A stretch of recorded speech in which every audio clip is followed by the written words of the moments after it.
Hello, it's Juris and welcome to Tattoo Shop Talk, and today we will take a look at converter for Dan Cuban Sidewinder, converted from clip cord to battery or just RCA cable, but it would make sense to stick a battery on it. And this product is by gentleman Nick Jones Tattoo. If you follow my social media, then you know that I've been toying with the idea to convert these type of machines to wireless ones because it's just way more comfortable in my opinion. At some point I even constructed this Frankenstein gadget from stuff what I had laying around. It did work, but it looks super dodgy and you can cut yourself on corners if you're not careful. But that was just the idea to prove the concept that it would work and just to feel how the balance is on tattoo machine and things of that nature. And then I saw this one. It's by Nick Jones Tattoo. Check out his stuff on Instagram. He posts a lot of stuff about these converters, other type of converters, and he also have these little machine things where you attach pen and you can do a lot of like dot worky drawings, which is pretty cool. This I think is, well, at least for how long I followed, this is like a second version of it. The first one was more from metal. Imagine beautiful version of this, not just the dodgy one. My idea at first was to ask if he can make a custom one where you can detach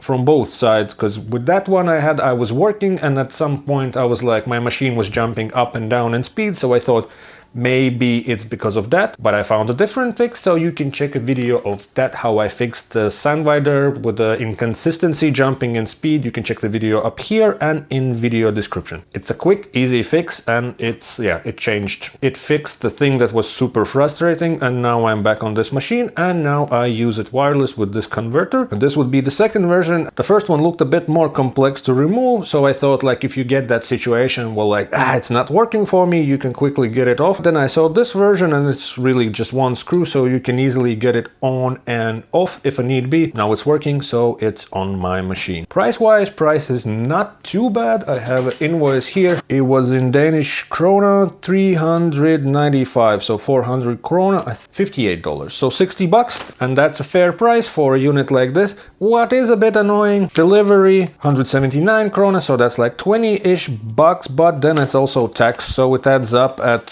718.91, so that would be like 115 USD. And then it's kind of like a pricey converter, but it's a good stuff, so I'm not complaining about that. A little description, like I bought it. It took me around 3, if not 4 weeks for it to arrive. And that's where you have to be extra careful, because when you're expecting postages, and now we get all these scammy messages that like, oh, you have a postage in the post and click on this link. Stay away from those things. If you're ordering to Europe, it takes some time. Don't click any dodgy links. It's a scary world out there with all the scamming and phishing and whatnot. So if you ordered it, trust the process. You'll get it. At least for me, from the moment I ordered, it took almost 4 weeks to get delivered to Denmark. Now, let's see. Let's undo it. Boom. And that's all there is.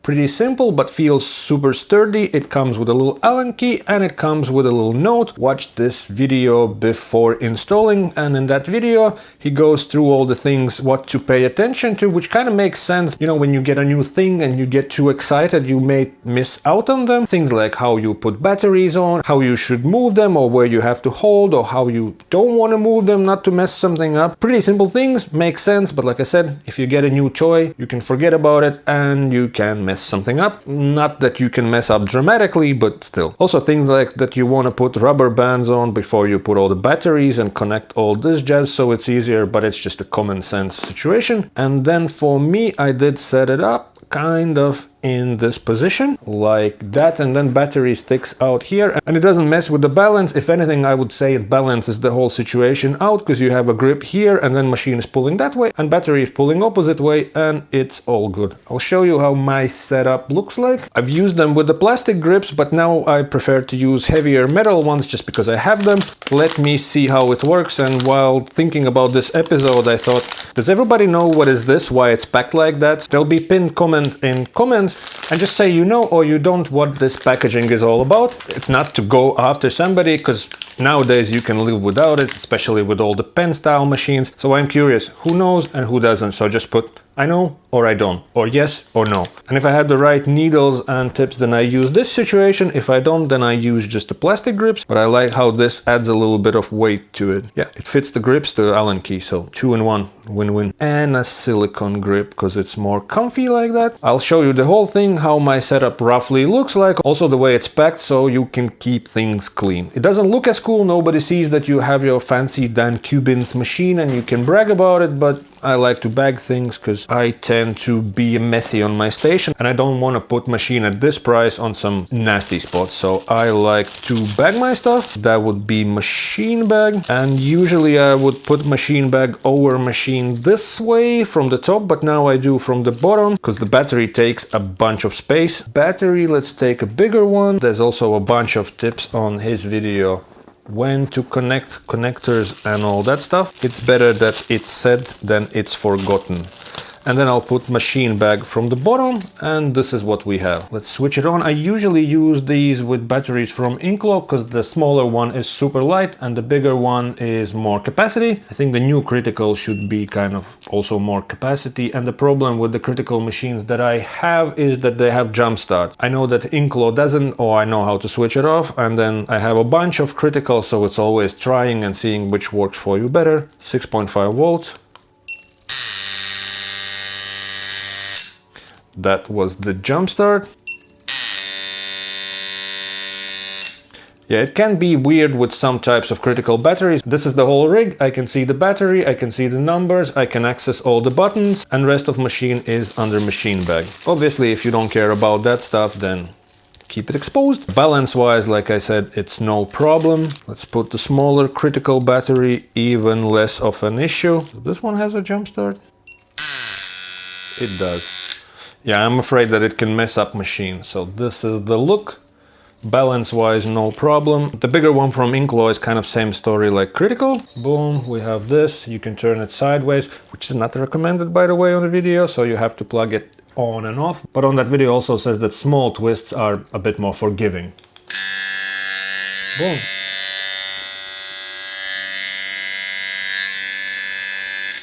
So no jump start here, you can switch it on and off, and let's try the little one. This one looks the silliest, but actually is the most comfortable one. Again, it's super light, it sticks to the side. Let's switch it on, and it didn't charge.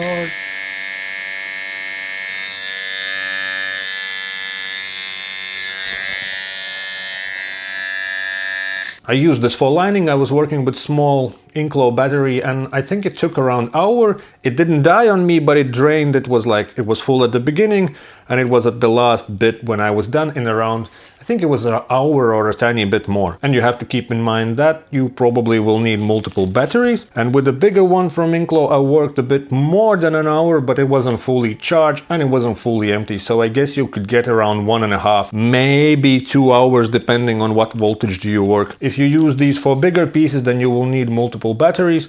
But for something like a palm size-ish piece, you can get through for lining with one battery. And if anything, you can always unplug it while it's charging, work it on cable. I haven't worked like a lot with it, but I had few tattoos where I enjoyed using them. I worked on like a complicated area, kind of like here. It was spider web type of the design. And I was happy to use this because in that area, cable often gets in the way. It either catches or it goes like all over customer's face. That was first attempt of using this and I was super happy with it. I've done a few more like old schoolish pieces with this type of setup. Super comfortable to work, super awesome that there's no cable in a way. Highly recommend. It may sound like I was bitching about price because $100+ for converter on already expensive machine. It made it more expensive for me because I was shipping it to Denmark. Is it expensive converter?